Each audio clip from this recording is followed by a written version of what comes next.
Ready or not,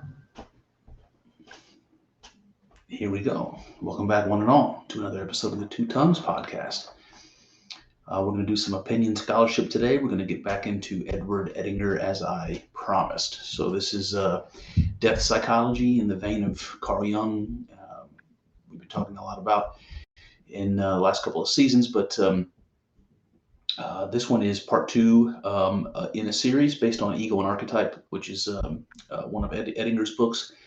One other we've talked about, and one other still we will be talking about at some point in the future, but it's neither here nor there. That one is about depth psychology's kind of take on the pre-Socratic philosophers. Very, very, very interesting shit, but that's not for today. Today we're going to do one, I'm going to call it Living Symbols, Christ in Psychology. That's what I'm going to call this one. Living Symbols, Christ in Psychology. So, we're going to talk about two of my favorite subjects, religion and psychology. We're also going to talk about what it means for a symbol to be alive. It's a weird idea, but I think it makes sense if you understand it in the right way. And this is something that Carl Jung will talk about when he brings up the idea of archetypes. He calls them living symbols. What does that mean? Okay, so if you remember in part one, we were talking about individuation, which is one of these psychology terms, and it has some religious implications, but really the idea is, just to give you a refresher, because we're going to be talking about this a bit today, it's the idea of separating yourself. I'm not really sure how to put this. Separating yourself from God is a religious way of putting it. Separating yourself from your own unconscious maybe is a psychological way of putting it. But pulling away from yourself in a way that allows you to see this other side of yourself, this unconscious side of yourself, or this mystery that we sometimes associate with our religious intuitions, but with this idea of God. So you separate yourself from it in order to be able to encounter it. And the depth psychologists will say that early on in the development of our egos, you might say when we're very young infants, babies, that there isn't such a distinction between how we understand ourselves and how we understand the world. We almost feel like we're continuous with the cosmos. There's not really a way of proving that a baby feels that way, but so this is more of a theoretical idea, but it makes a lot of sense in several different ways. That we sort of develop this perception of ourselves as being separate from the world over time. And if you spend time with babies and you see them develop, you can kind of understand what the depth psychologists are getting at when they talk about this. So you separate yourself from the world, and then you can encounter the world. And psychologically, there's something like that too, where if you can separate yourself from what they call inflation with the idea of God, you can pull yourself away from identifying with God, which is something that apparently is natural to human psychology. When we're young, that's kind of a natural state. That you might relate that to the image of Adam in the Garden of Eden, walking with God. That's how close they were. And so you pull away so that you can encounter this thing that we're calling God, this mystery of our own unconscious, whatever that mystery happens to be. So we pull away from it in order to encounter it, and then we can make this experience of the world, or this experience of God. We can make it a conscious experience. We can make it a part of ourselves, and that's sort of this idea of integrating it. We're separating ourselves from God, and then we're bringing ourselves back into oneness, or into dialogue, at least, with this mystery. And it's interesting because even that word dialogue, it's dialogos. It's the logos is the spirit of God in the biblical tradition. Philosophically speaking, it's something like mind. So dialogos means essentially two minds, and you're having a dialogue back and forth between these two minds. Now imagine what that means when one of those minds is your own, your ego, and the other is God, or the other is the unconscious. and you're having a dialogue between yourself, your conscious self, and your unconscious, between the man and God. And somehow the separation that allows this dialogue to happen, somehow that separation is either false somehow, or it's some deficit that requires remedy.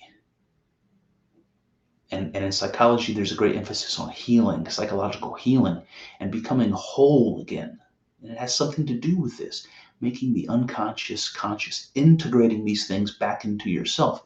And Jung talked about this a lot when he talked about the archetype of the shadow or the anima, like this part of ourselves that we don't identify with, that we're afraid to identify with, that we intentionally separate ourselves from, all those things that we don't want to think about ourselves, let's say.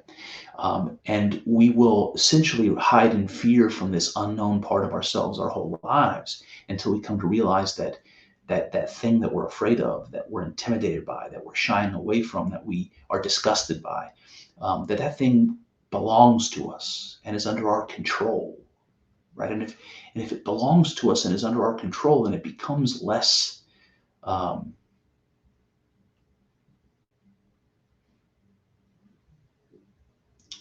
malignant, I guess. It's under our control, it becomes more of a weapon or a tool that can be used, and not one that is, something we have to hide from or cower from.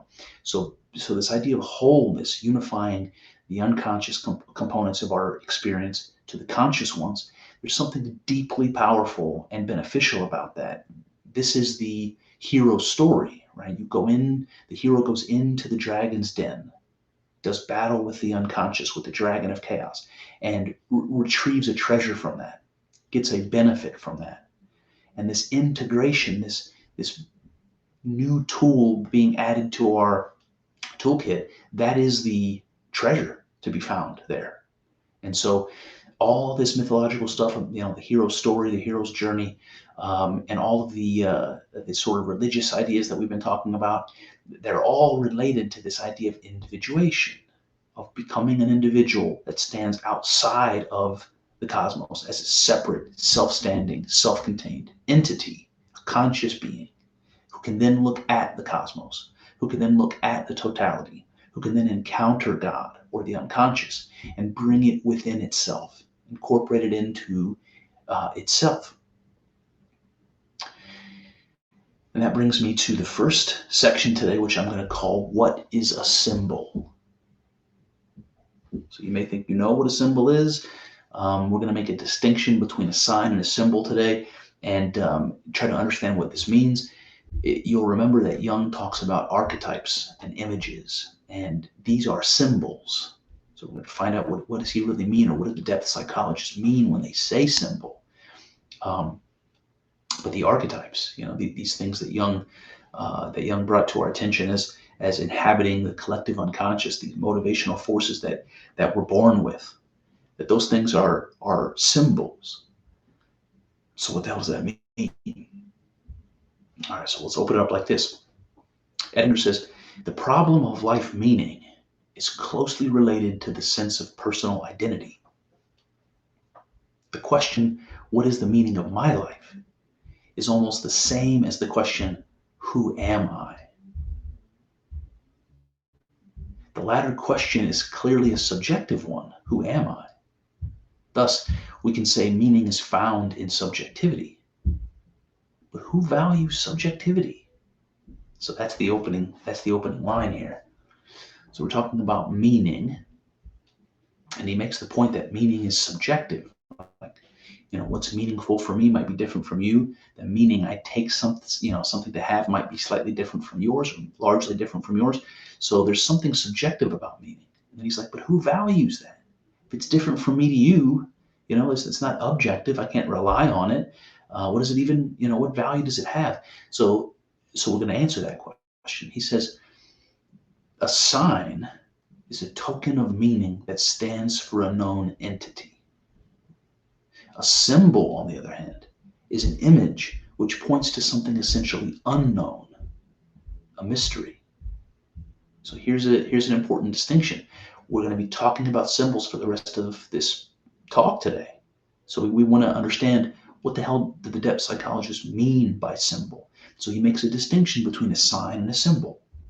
A sign is something that stands in place for a known thing. So the letter A stands for a sound like this, ah. That's a known thing.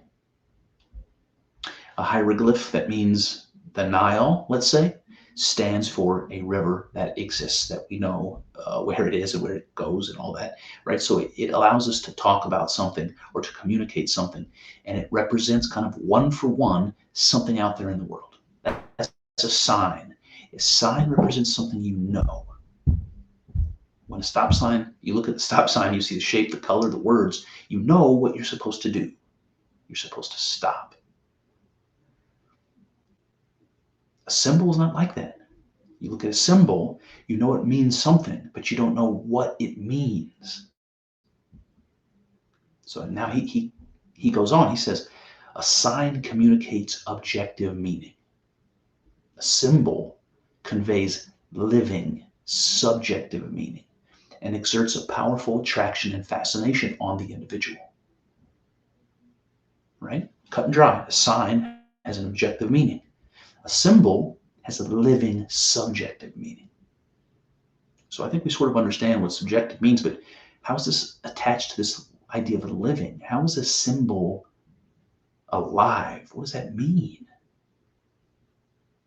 So I struggle with this a little bit, but I've been thinking about it.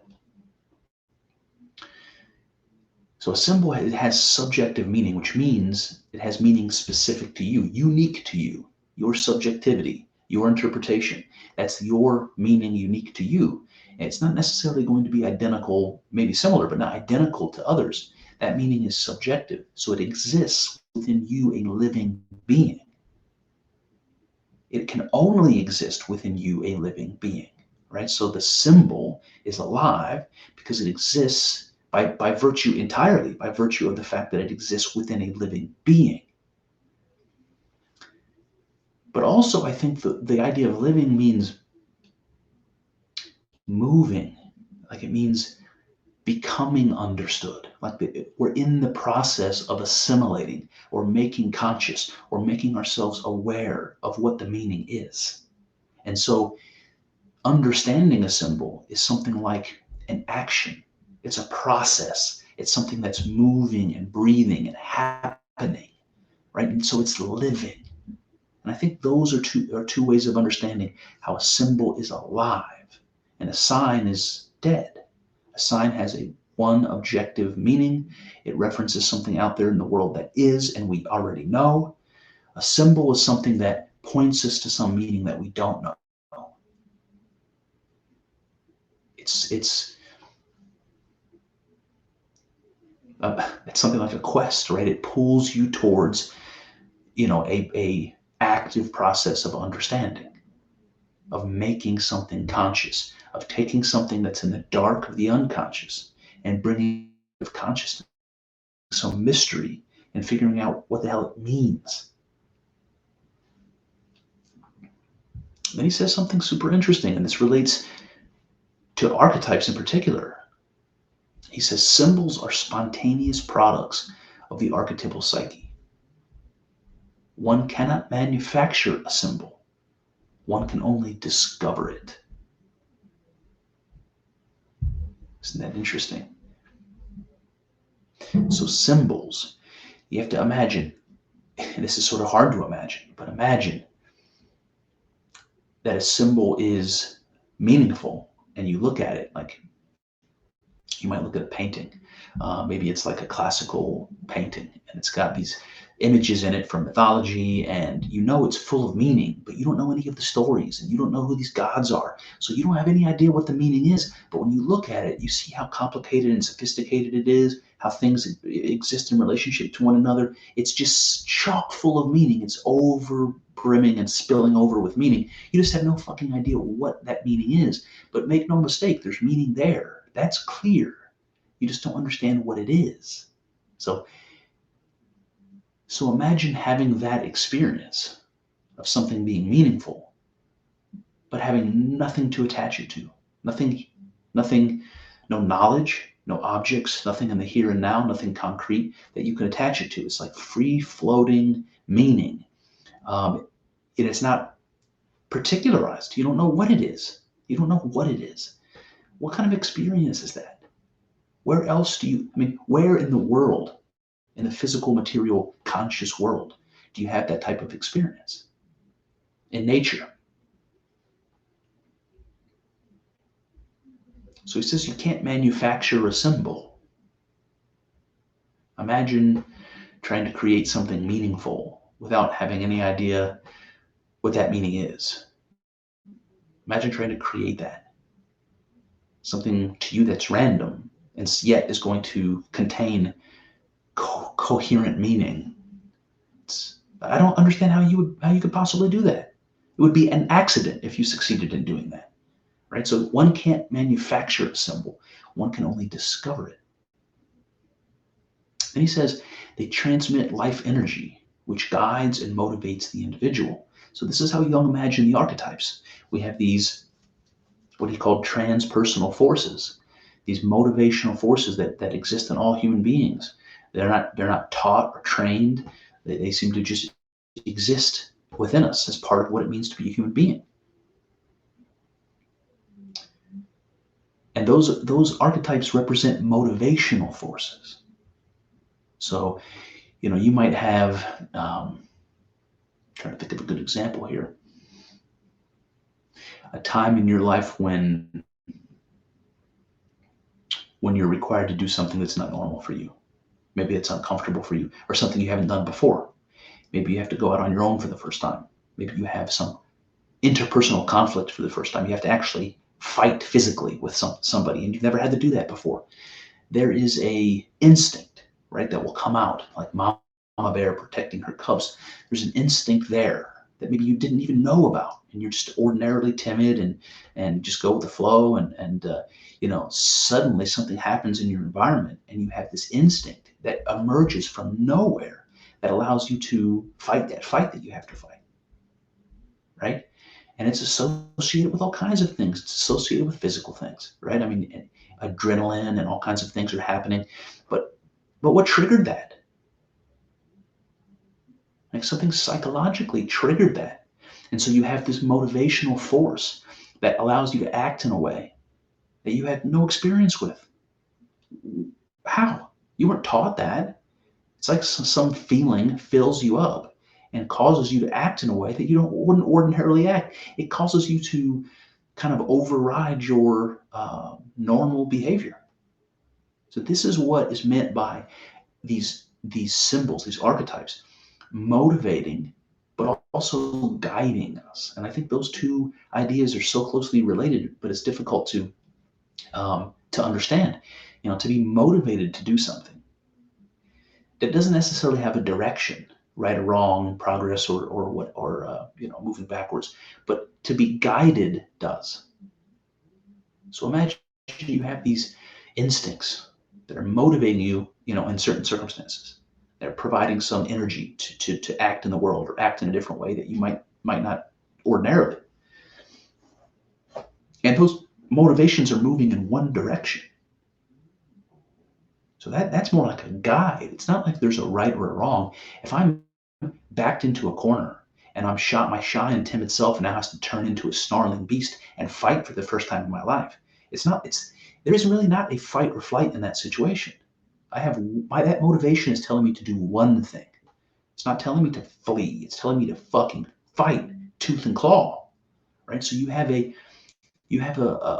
not only a motivation, but you're being guided, and that implies a will. It implies that there's one path that is the right path, and all the others are wrong. And where's that guidance coming from? Guidance seems to have to come from an intelligence. So we have these symbols that live within us, these archetypes that live in our psyche, that emerge in ways that aren't in our control. And they not only motivate us, but they guide our actions in the world. Strange, right? It's like the way the ancient people thought of the gods, these transpersonal gods. Now, Edinger says something interesting. He says, Symbols seep into the ego, causing it to identify with them and then act them out unconsciously. Or they spill out into the external environment via projection. Right? So this is a kind of a truism of depth psychology, but it is those things that you refuse to be conscious of, you project out into the world around you. And so that, the typical example of projection is you have a husband and wife, and one of them is cheating on the other, and the person who's the cheater continues to accuse the faithful one of being a cheater.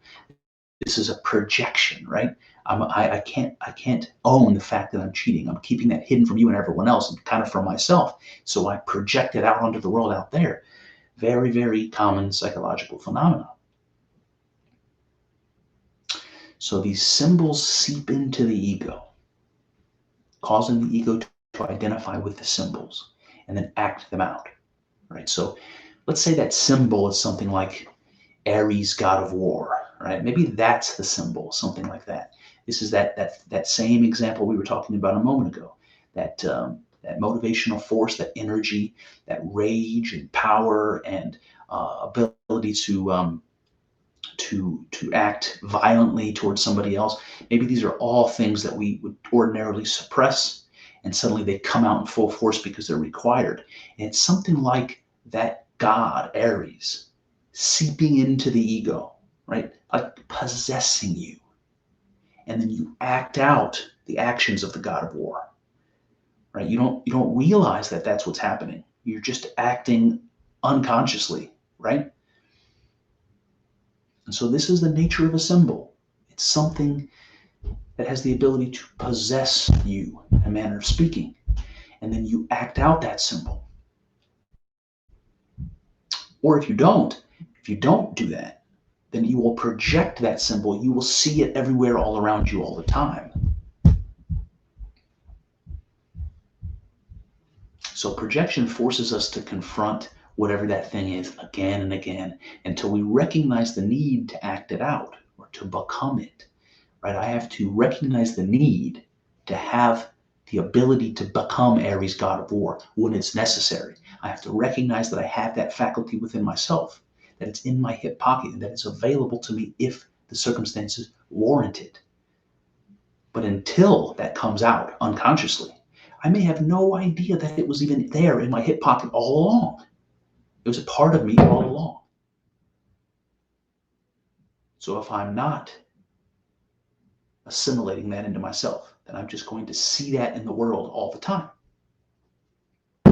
It's forcing me to see it. It's forcing me to constantly encounter over and over and over again this symbol that I refuse to become conscious of within myself. It's like, dude, you're going to keep seeing this until you realize that's part of you. Make friends with it, buddy. I'm just going to keep showing it to you until you realize that.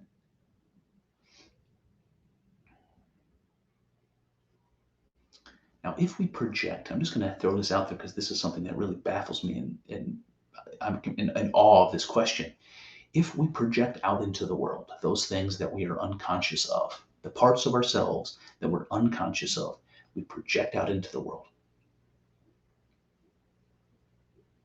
And all of the world and all the objects in it, the world of our perception, it's like the objects of our perception are symbols, right?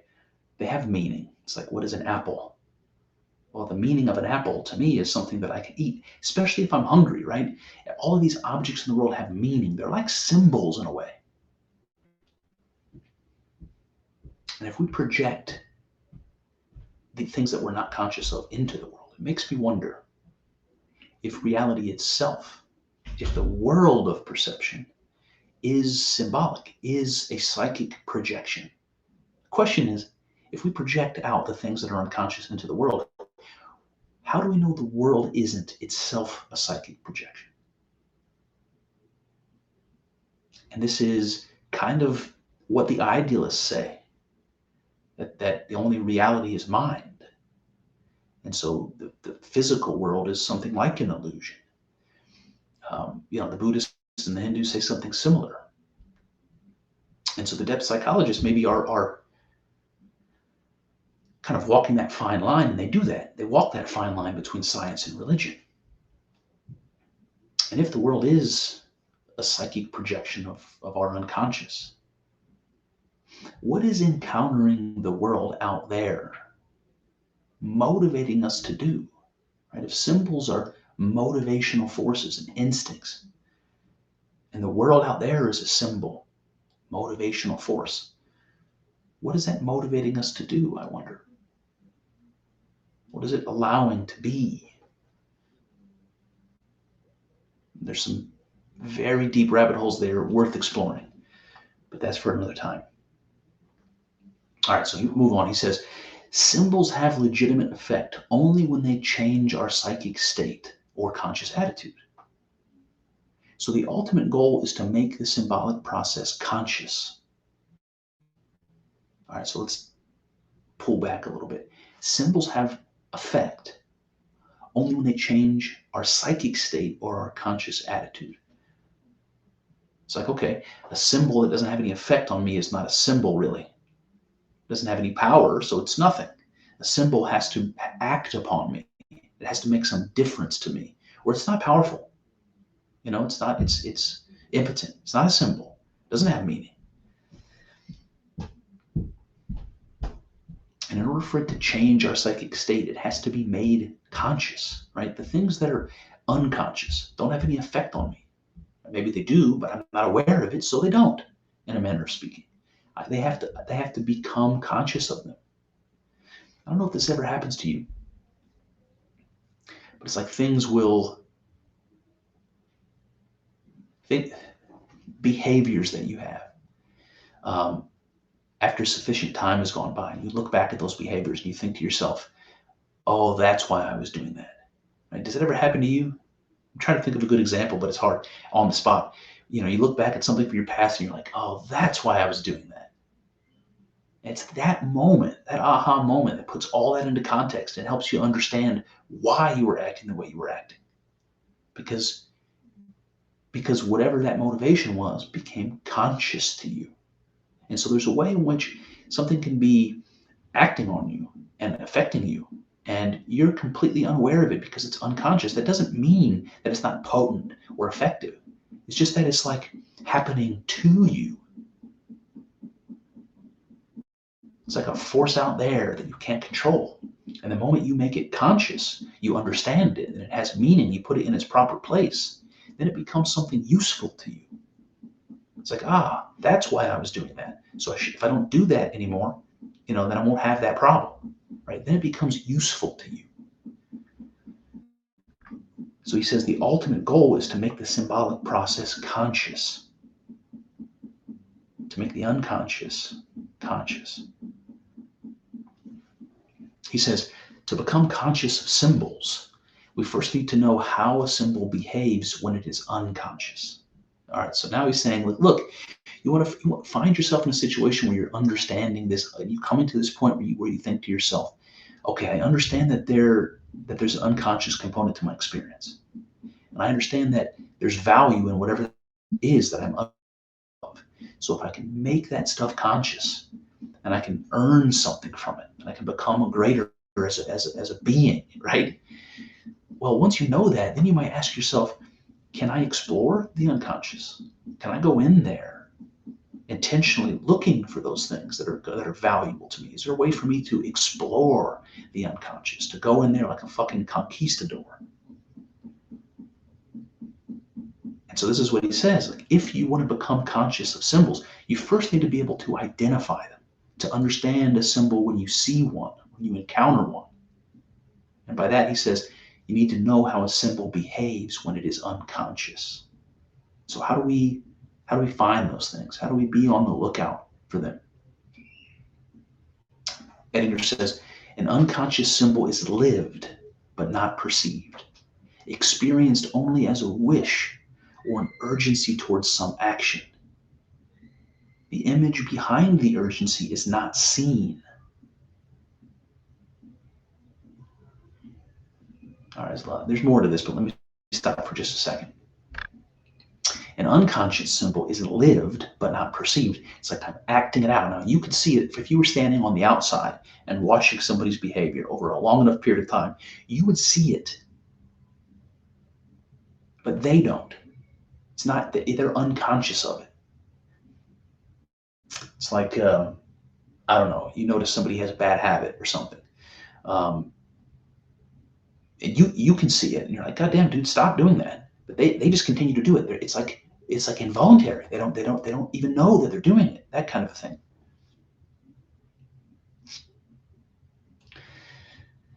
So an unconscious symbol is lived but not perceived, right? I'm acting it out, but I'm not really aware of what it is I'm acting out. It's experienced as a wish or an urgency. So I don't know what might come to your mind, but I'm at a point in my life where I'm able to look back at myself as a younger man and see some of the development, like in retrospect, see some of the development of what happened to me in my life. And I remember, like maybe early in college is a good example, is encountering people that I admired for one reason or another. It's like I admired some respected person, some respected man. Maybe he's a professor or, whatever.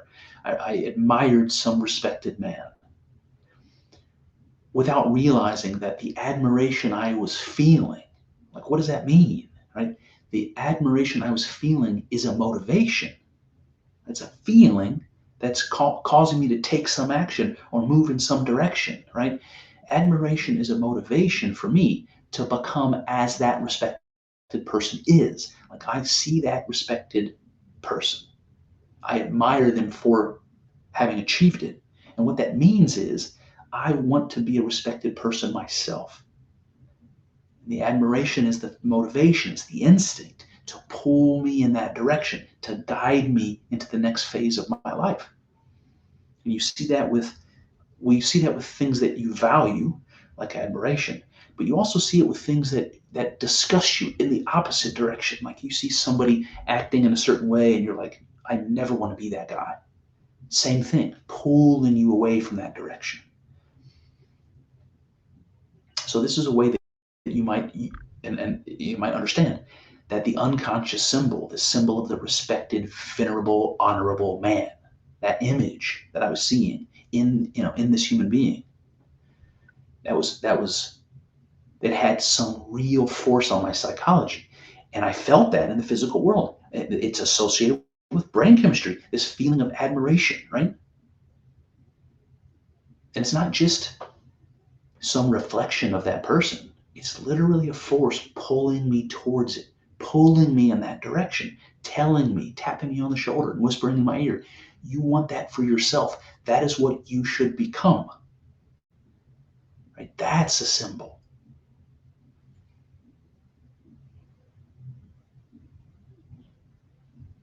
He says the image behind the urgency is not seen, right? That's why it's unconscious. So the image is like the motivation or the reason. Why do I admire this person? That part's not seen. It's just felt. It's unconscious until it is made conscious. Edinger says the ego, identified with a symbolic image, becomes its victim, condemned to live out the meaning of the symbol rather than to understand it consciously. I might say, until you understand it consciously. So a couple of examples here, because the way this is phrased challenges the last example. All right, so this is it's maybe an insensitive example, but you'll see what I mean. Somebody who, we all know somebody like this, a lady, a friend, a family member, a lady, continues to have one bad relationship after the next, after the next, after the next, always seemingly dating these assholes or troublemakers or just overall bad guys. Over and over and over again, you're doing this. And you're just sitting there and watching it happen over and over again. Like, why are you continuing to make the same mistake? Well, because she has daddy issues, right? And she doesn't realize that. She doesn't realize that she's continuing to date people just like her absentee father, or just like her abusive father, or whatever it is. She continues to do this to herself because she doesn't realize what it is she's doing. It's unconscious. How about another example? You have a certain goal, and you have trouble reaching that goal. You continue to fail. You try and you fail. You try and you fail. You try and you fail. Good example of this: trying to lose a little weight, trying to get off, reverse all the COVID damage, and I'm struggling and failing, struggling and failing. And I know, I mean, I have enough distance for myself to know what it is I'm doing, exactly what it is I'm doing. It's like I'm failing to sacrifice the things I need to sacrifice to achieve that goal. And and I pretend like I'm doing all the things that I need to do. But the things I know I really need to get rid of, like let's say the alcohol or whatever it is that I love so much, I pretend like that didn't even occur to me to get rid of that thing. And I go through the same pattern, go over and over and over again, hitting that brick wall over and over again, never achieving my goal because it never occurs to me. It remains unconscious to me that I'm sabotaging myself. So you can see, if I become conscious of that, like, oh, that's what I'm doing, I can see it clearly now, then and only then will I be able to overcome that. And that brings me to the next section, which I'm going to call possessed by symbols. Possessed by symbols. Okay, he goes like this. Instinct contains its own hidden meaning, revealed only by perceiving the image embedded in the instinct.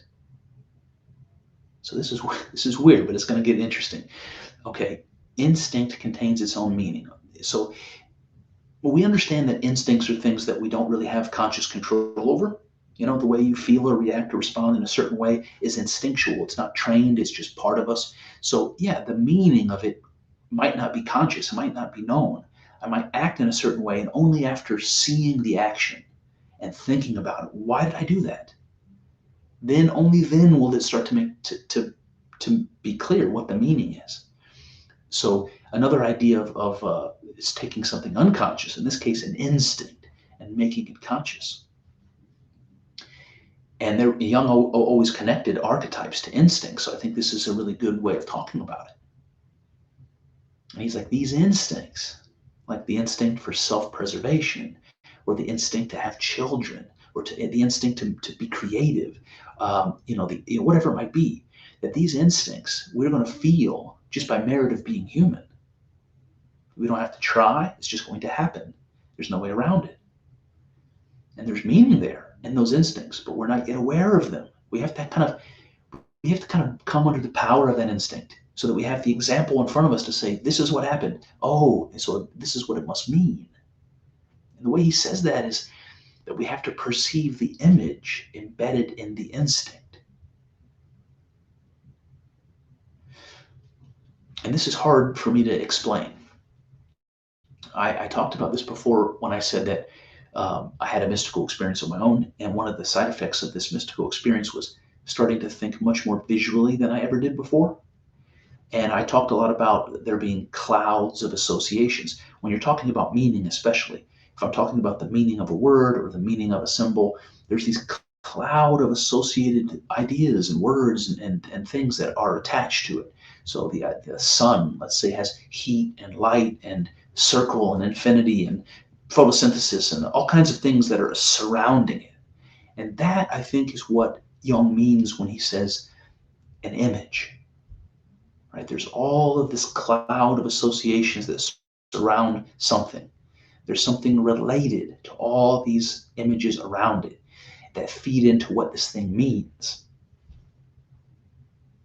And so the image is something like the intermediary between the unconscious and the conscious. The image is something like the unconscious speaking to the conscious. And it can't do that in any direct way. Ian McGilchrist, another psychologist, does a great job of talking about this because he studies deeply the brain function and the right and left hemispheres of the brain corresponding loosely to conscious and unconscious processes. And they can't talk directly to each other. And dreams are a really good manifestation of this. It's like there are things that are clear to your unconscious that has to be made clear to your consciousness, and there's no direct way of doing it. So it's like this. It's like, boy, in religious stories where they talk about human beings can't look on the face of God. They have to put their countenance down to the ground. He's too bright to even see, or the voice of God or the voice of the angels comes screaming through a burning bush. Like there has to be a intermediary for the divine to communicate to the mortal realm.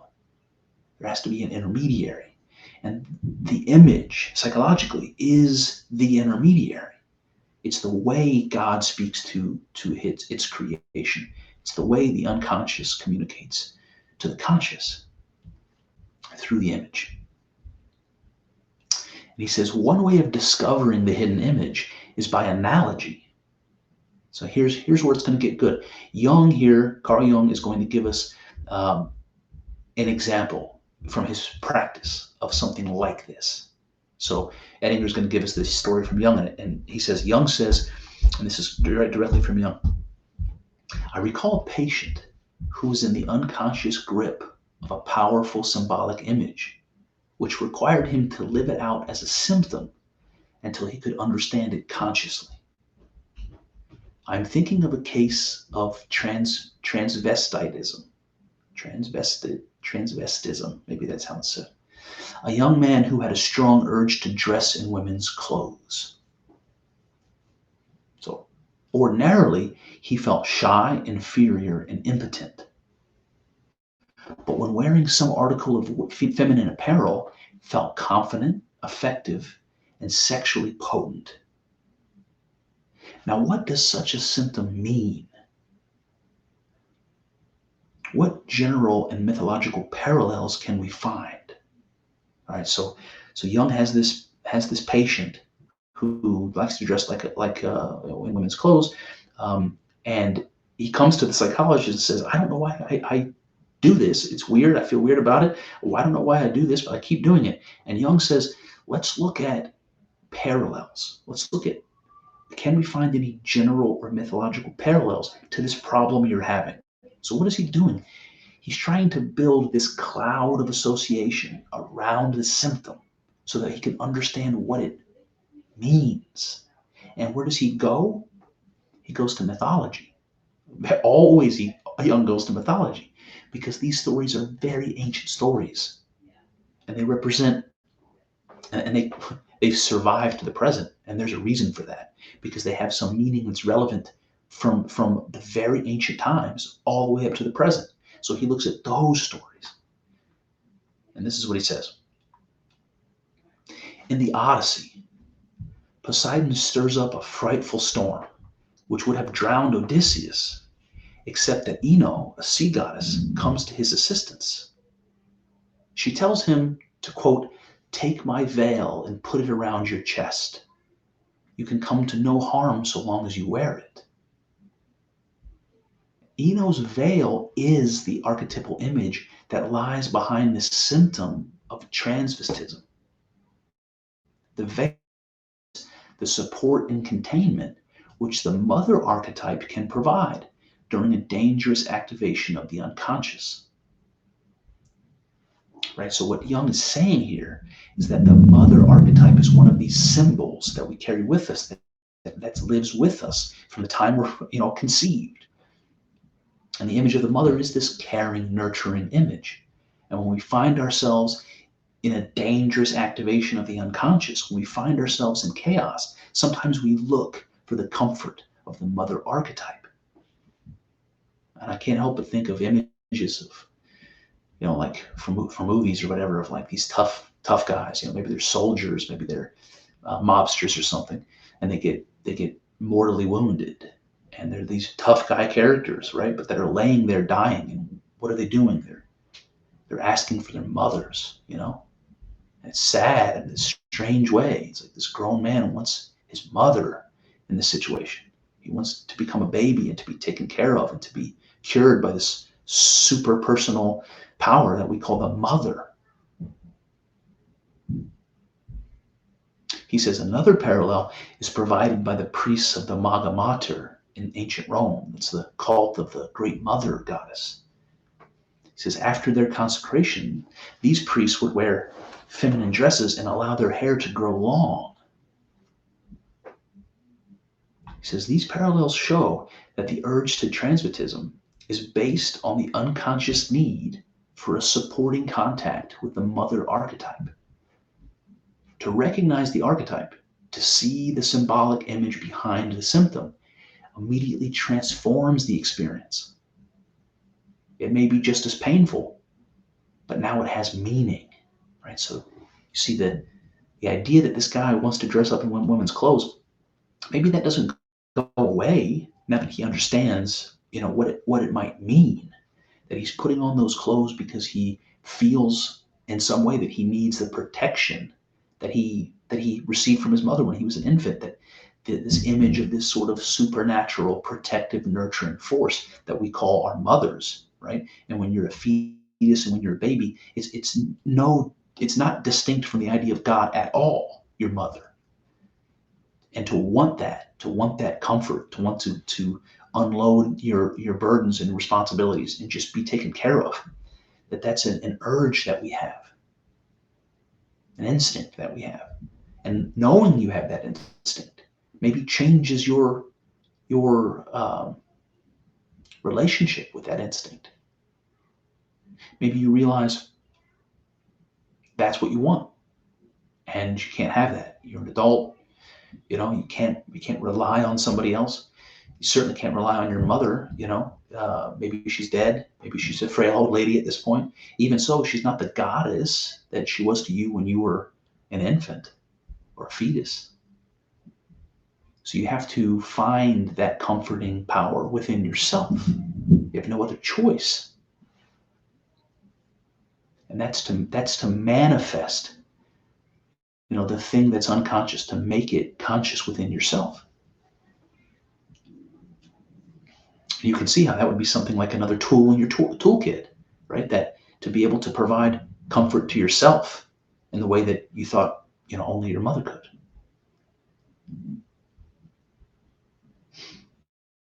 He says symptoms are disturbing states of mind, which we are unable to control. They are intolerable precisely because they are meaningless. Almost any difficulty can be borne if we can discern its meaning. Right? So we figure out the meaning, and in so doing, we've made that thing conscious to ourselves, and it changes the whole game. Symptoms are disturbing because they're meaningless. Once you give them meaning and context, they're not disturbing anymore. They're not symptoms anymore. Then he says something interesting. He says, almost any difficulty can be borne if we can discern its meaning. So even the harshest, unconscious pitfall can become necessary and valuable if we understand its meaning. And it reminds me, I don't know if anybody ever read Man's Search for Meaning. It's a book by Viktor Frankl, who was a concentration camp survivor. Terrible, tragic story. And what he says in that book is seeing people in the concentration camps in terrible conditions, wasting away and dying, and seeing the differences between the people who lived, who survived and hung on, and the people who died. And Viktor Frankl said, those who have a why can bear with almost any how. Right? Edinger says, almost any difficulty can be borne if we can discern its meaning. Frankl says, those who have a why can bear with almost any how. So I think there's a serious connection here. Those who have a why, those who have the meaning, can bear with almost any how, with almost any trial, tribulation, circumstance. Can justify it. And that makes it not okay, but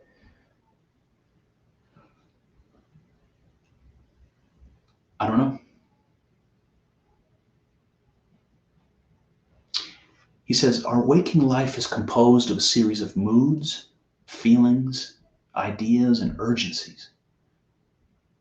These psychic states we experience either as a succession of meaningless symptoms or as a series of numinous encounters between the ego and the transpersonal psyche.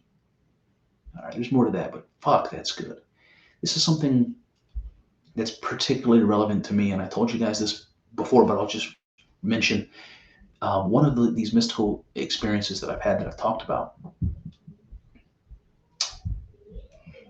The message that I got from it was something like, all the beauty and the magic, the intrigue, and the fascination that you encounter in this mystical state of mind is available to you in the world out there. This isn't a special situation. This isn't a special place or circumstance, this mystical state of mind. It's like reality is mystical. Existence is mystical. And you have to learn to see the world, the people that you encounter, and the world out there just as identical to the experience you have in this mystical state of mind. And when you can do that, then you're going to have achieved something valuable. So this is something I'm still working on.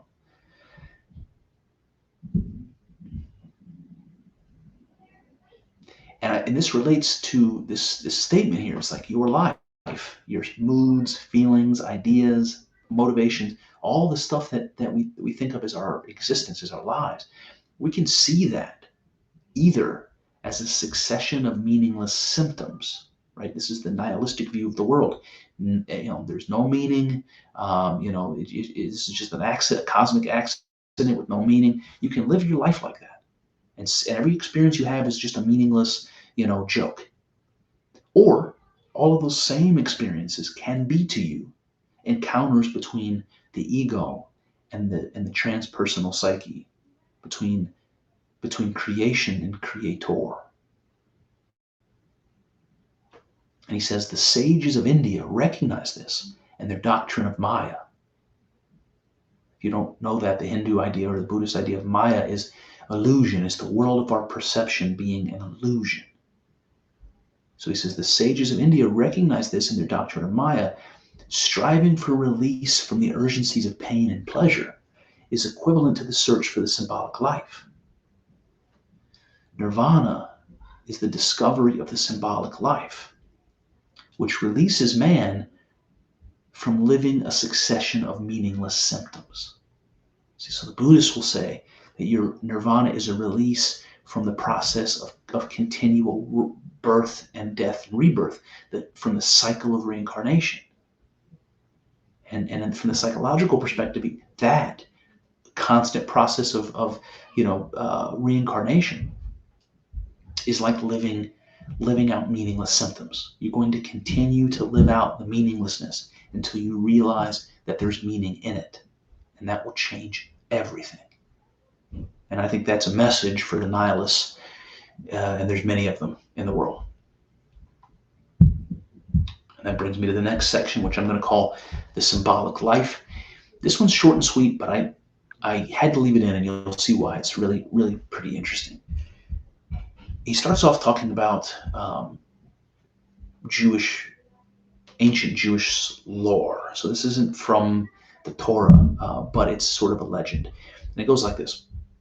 An old Jewish legend states, prior to the birth of a child, God calls the seed of the future human being before him.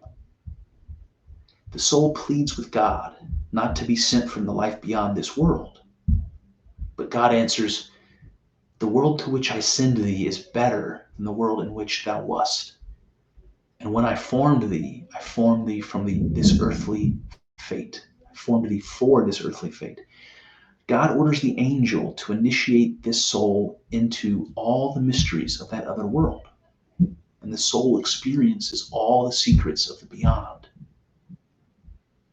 At the moment of birth, however, the angel extinguishes the light of knowledge burning above it, and the soul enters this world, having forgotten its lofty wisdom, but always seeking to regain it. I don't know if you've heard that before. I think it's really, really cool. So the idea here is that before a child is born on earth, its soul is brought before God, and God teaches the soul all of the knowledge, right? Everything that there is to know about the world of being, about the here and now, the conscious world. But right at the moment of birth, it forgets all of it. And then its whole life seeks to regain that knowledge that it once had. All right, now I tell you that story to tell you this one. He says, the theme of the prenatal origins of the ego is an archetypal image, right? So this is the idea that you existed before you existed, right? There's a biblical phrase about that where God says, I knew you before you were conceived or something like that, right? So you existed before you were born. You exist eternally. You've always existed, that kind of thing. So you have prenatal, pre-birth origins.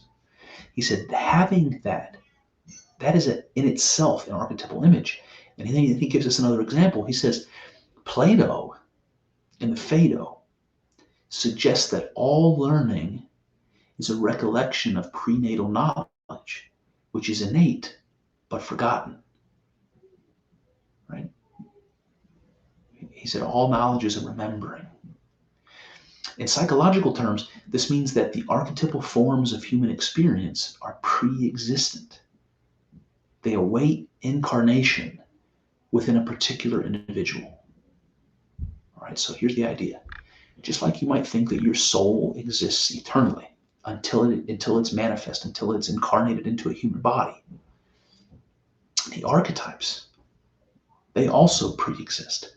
Right? Every human being who's ever lived has had an experience of the anima or the animus, has had an experience of the shadow, the mother archetype, the great father, all this stuff. We all have these experiences. We have them, and we also become them. Right? So, you have this experience of a father as a child or a mother, and then you grow up and you become a father or a mother. It's like we all have these patterns that we see and imitate and live out and act out in existence. So these things, these patterns of existence that we all follow, they existed before us. So we pop onto the scene and we follow the same pattern that every human being that's ever lived has followed, right? So the pattern pre-exists the incarnation. The pattern is the symbol, is the archetype.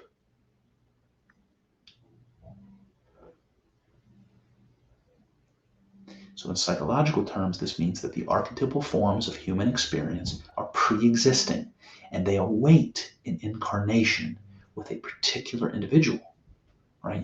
They become manifest, incarnated into the world.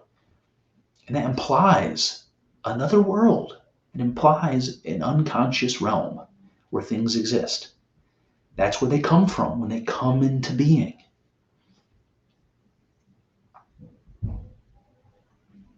And the way they come into being is through incarnation, to become embodied, to become material, to become conscious. And that brings me to the next section, which I'm going to call symbol incarnate. I named this symbol incarnate as a way of maybe contrasting an earlier section, which was called possessed by symbols, right? So I think there's an important difference between being possessed and incarnating. They're similar, but critically different. So let me get into this. Edinger says, the Christian myth is examined carefully in the light of analytical psychology. The conclusion is inescapable that its underlying meaning is the quest for individuation. So, all right, so what is he saying here? He's saying when you look at the Christian myth in particular, you'll see, with your psychological lens on, that everything about the story of Jesus is about individuation. It's about coming to know God and then having a relationship with God. And so I'll go on. He says, Jesus Christ is both God and man. As Jesus, he is a human being living a particular limited existence. As Christ, he is the Logos that has existed from the beginning, the eternal deity itself. Right? So you see,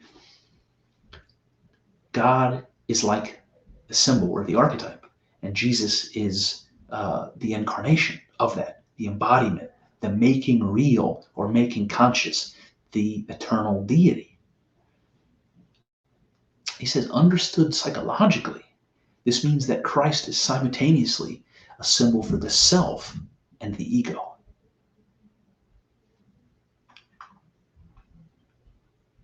He says the state of being an autonomous individual can be achieved only by a separation from unconscious identification with others.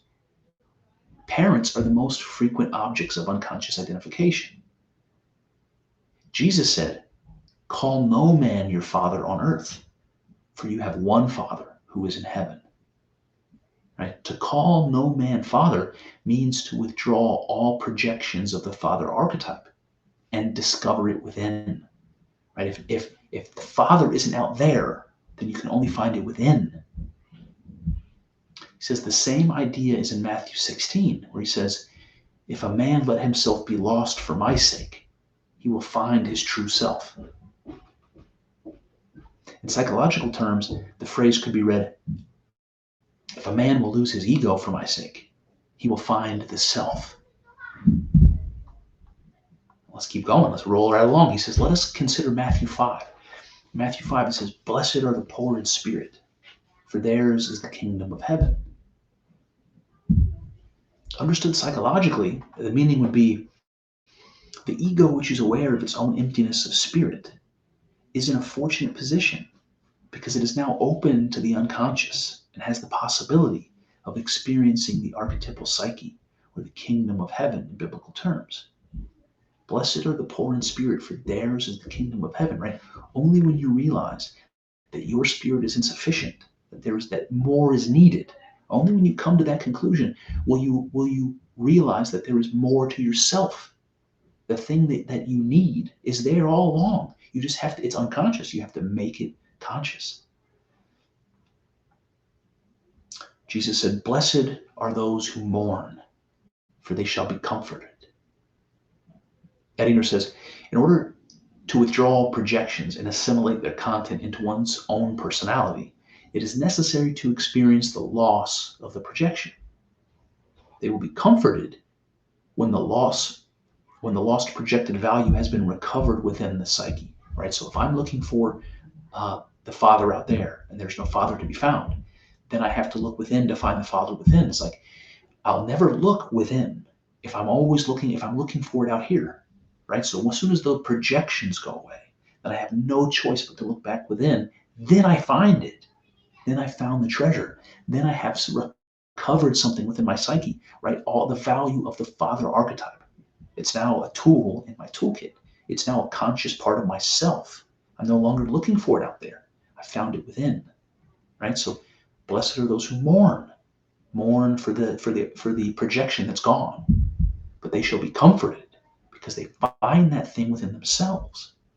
And he says, "Blessed are the merciful, for they shall obtain mercy." Edinger says, it is a basic principle of analytical psychology that the unconscious takes the same attitude towards the ego as the ego takes towards the unconscious. If the ego is merciful, it will receive mercy from within. The corollary is also a quote of Jesus, "All who take the sword will perish by the sword." All right, so this is interesting.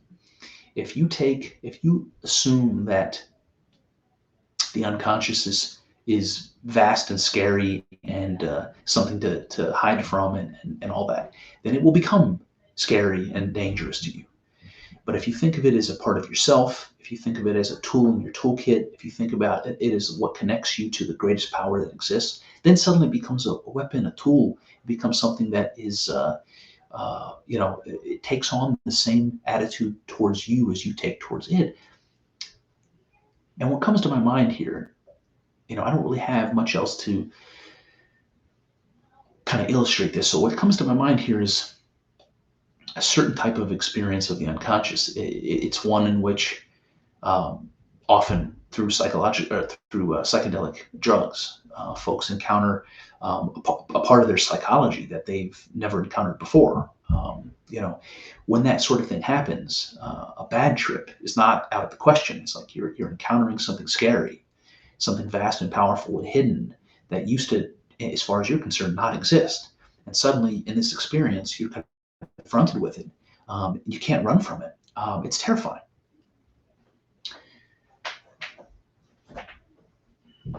So I think this idea of mitigating that sort of a bad trip experience, because the only way that I've seen it work is to change your perspective towards the experience. If you're afraid of the experience and you try to like will yourself to calm down and to suppress the fear, then all of a sudden another side of that experience reveals itself, and it's joyful and powerful. And the two sides of the same experience, but it has everything to do with your attitude towards it.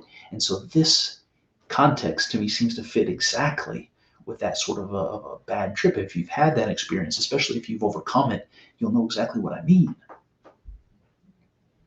Now, all these quotes, these Jesus quotes we've been talking about so far, are often called the Beatitudes. And I tell you that because the next quote uses that phrase. The major point of the Beatitudes, as understood psychologically, is praise of the emptied ego. According to Jesus' teachings, the ego must be emptied of such inflated identification before it can perceive the transpersonal psyche as something separate from itself. Right? So you have to empty yourself of everything in order to realize that there's more to yourself than there's something left over, right? There's something great left over. You've emptied yourself and there's something else there. Then you have to come to know what that something else is. That's the unconscious. That's God in religious parlance. And then he goes on, he says, according to the kenosis doctrine, right, this is just a religious doctrine, he says it means the incarnation of Jesus was a voluntary process of emptying. That's what kenosis means, that Jesus emptied himself and was filled with God. That's how Jesus is God, something like that. So he says, according to the kenosis doctrine, the incarnation of Jesus was a voluntary process of emptying, whereby he divested himself of his eternal and infinite divine attributes in order to take human form. This image of incarnation by emptying fits precisely the process of ego development, during which the ego progressively relinquishes its original identification with the self in order to achieve a limited but actual existence. Now, what this is really referring to here is what happens to us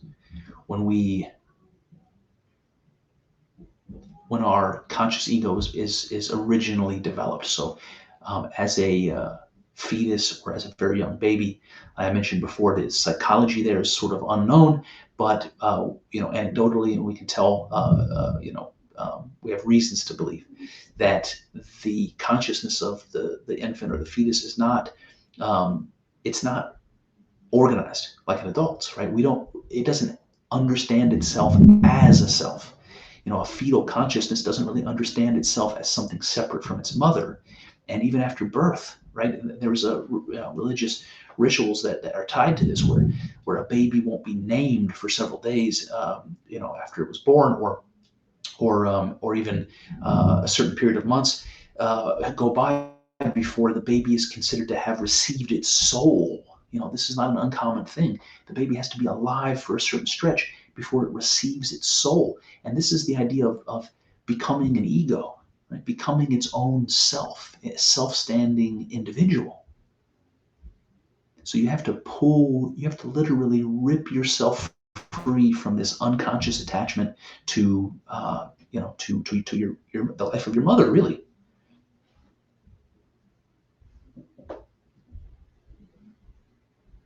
So you relinquish this original identification with the self, this identification of you being a part of your mother or a part of the cosmos, in order to become, a self-standing individual with your own unique existence. And he says in Matthew 5, Jesus says, "Do not resist one who is evil, and love your enemies. We're being instructed to offer no resistance to the rejected side of one's own nature. The shadow must be accepted. Only then can wholeness of personality be approached. All right, so when Jesus says, do not resist one who is evil and to love your enemies, what he's saying here, psychologically, is that the things that have gone wrong within your enemies or the people you consider evil, whatever the reason is, they're your enemies or evil. Whatever that is exists within you. And if you don't know that, and if you don't come into conscious control of that, then you run the risk of being evil and being an enemy, just as they are. But if you make those things conscious, the shadow conscious, if you integrate that archetype, then it becomes a tool on your belt, right? A part of you and not possessing you. So several gospel passages emphasize the importance of that which has been lost. For example, the parables of the lost sheep, the lost coin, and the prodigal son.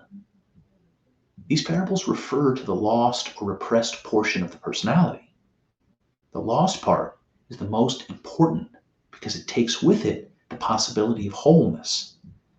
The last becomes first, and the stone that the builders rejected becomes the cornerstone. So this again, the idea of the anima or the shadow, the repressed or the unconscious part of ourselves, have to be recovered and made conscious in order for us to become whole.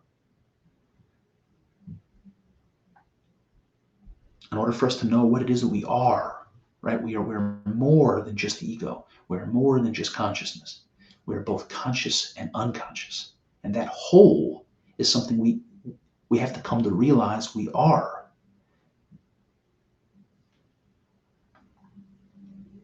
All right, in Matthew 19, Jesus says, if you would be perfect, go, sell what you possess. The same point is made of the kingdom of heaven.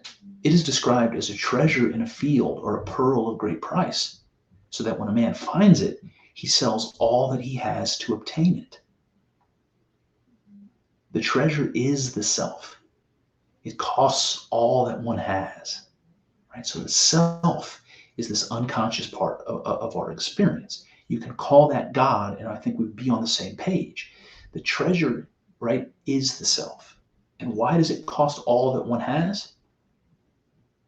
Because you have to, as Jesus said, you have to be totally emptied. You have to get rid of yourself entirely, get rid of the ego. And when you do that, you'll find that what remains and what you still are, and you might be surprised anything remains, but what still stands is the self. And that's how you discover that you are unconscious as well, that you are God as well as mortal. And that's the totality. He says the image of Christ gives us a vivid picture of the individuated ego, which is conscious of being directed by the self. And then he quotes from chapter 8 of John, where Jesus says, I do nothing of myself. He that sent me is with me. I do always those things that please him. Right? So you can imagine, if Jesus has emptied himself and found there God within him, and he says, I do nothing of myself. He that sent me is with me, right? I am a form filled with God, and God is acting through me. That's what he's saying. And you can understand when we're talking about archetypes, through you out these instincts. It's something like that. He says the self, in order to achieve realization in the world, must submit to incarnation in the finite. Jung says, all opposites are of God. Therefore, man must bend to this burden. And in so doing, he finds that God, in his oppositeness, has taken possession of him, incarnated himself in him. He has become a vessel filled with divine conflict. Fuck, that is so good. God has incarnated himself in him.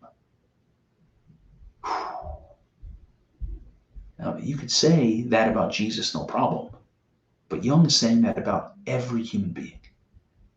Every human being is God incarnated. Amazing. He has become a vessel filled with divine conflict. Lastly, he says, is the individuated ego both man and God? Ego and self? I'll stop there for a second. I think that's fascinating. Is the individual ego both man and God? Right? Is Jesus both man and God? But then he says ego and self, right? So man, he relates to ego, and God, he relates to self. And now he comes right out and says it. Are we as human beings both mortal and immortal, both God and man, both conscious and unconscious? And he says, once it is realized that a world-creating quality attaches to human consciousness as such, the terms ego and self are seen to refer to different experiential levels of the same archetypal psychic process. Right? God and man are two different levels of the same thing. He says the ego is the seat of consciousness and is doing God's creative work in its effort to realize itself through the way of individuation. Man, conscious experience, the material world of our conscious experience exists so that God can realize itself. And that brings me to my conclusion. The psychologist Dr. Jordan Peterson said something once that's always stuck with me. He said that human beings are more than we suppose by a tremendous margin. And that what we do, and what we do not suppose is attached to the, quote, cosmic significance of our lives. So we're more than we suppose by a tremendous margin. And whatever it is that we aren't supposing is attached to the cosmic significance of our lives. And this struck me as deeply true. But at first, and perhaps still, I did not really understand it. I struggled to put my finger on just exactly what we are as humans that we do not realize we are. What goes unnoticed about us, even to ourselves. Dr. Peterson, Dr. Young, and the depth psychologists have helped me to understand that there is, in fact, an unknown component of our human experience, the unconscious. Not just this, but also that the unconscious is a great and powerful mystery which acts upon us and in the world, with or without our knowing. So this unconscious, whatever it may be, is autonomous in a manner of speaking. It has a will of its own and a potency of its own. It is a part of us, and yet seemingly also the puppeteer concealed expertly in the darkness, pulling our strings. What is this thing which is me and isn't me? In psychological terms, the is me part is our ego, and the isn't me part, the archetypal psyche, or self with a capital S. And it is capitalized quite intentionally, and for exactly the reason you think. Remember the question Edinger posed. Is the individual ego both man and God, ego and self? Here you see the connection between psychology and religion laid out in the open. What the depth psychologist calls ego, he understands to mean man, and self, he understands as God. So you see that unknown power that lives within us, that invisible puppeteer behind our drives, instincts, and motivations. This is nothing less than God itself. We are one with God, always and forever, but are not conscious of it, and so go on struggling with the mystery of our own being. But it is possible to become conscious of the God within. Call this process individuation or religious experience. There is no distinction. The symbols that inhabit us are breadcrumbs. They're evidence of the truth within us that can be discovered. And in so doing, the symbols are transformed by meaning, by understanding. The unconscious is made conscious. God is made flesh. And we cease to be possessed by them and instead become their incarnation. There is a subtle but critical difference between possession and incarnation. Both bring to mind the image of a spirit entering a body. But possession is unconscious and challenges the will. Incarnation, on the other hand, is embodied, fully conscious, and fully one in will. Like the example of Jesus, Edinger tells us, quote, ego and self are but different experiential levels of the same archetypal process.